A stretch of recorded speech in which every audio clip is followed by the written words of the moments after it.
They called me for a dead cow.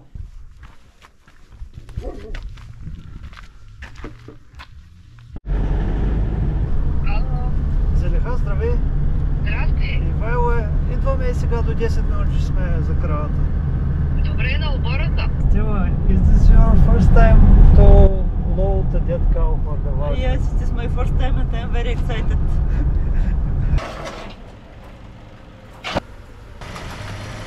Тя помре. Ама едно диерия и умря.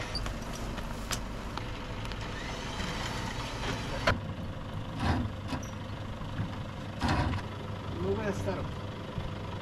Тук е имала рана, виж голяма. Той нямаше нищо, но като е паднал, като легна тук не стане и почва да се.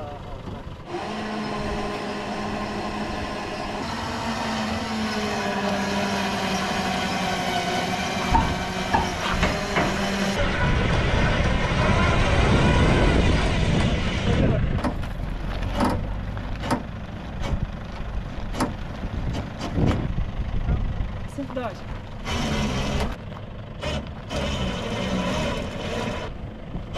Я чакай. Давай. Малко трябва. Някаква ребро е опрела. Не, ребро на един покъл. Да. По-голямо. Ето го място. Оп. Това не се беше.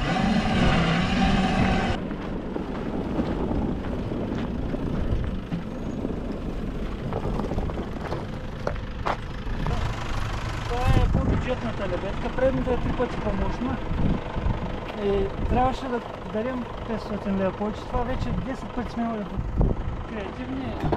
Това се нарича креативно товарене на кравата. Марин е най-добрият майстор на тия товаренето, но неволята учи.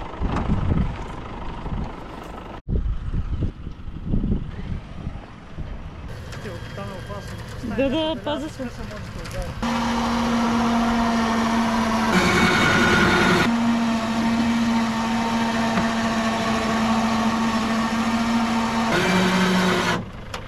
So Stella, how do you find the loading of the cow?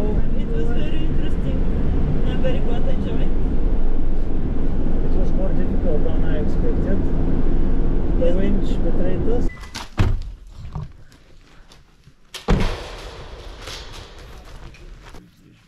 Да.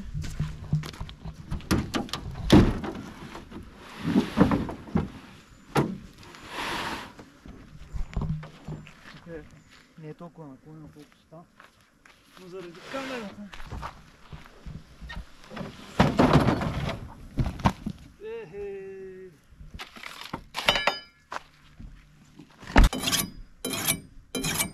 So we make a dorsal cut to help the vultures eat it more fully.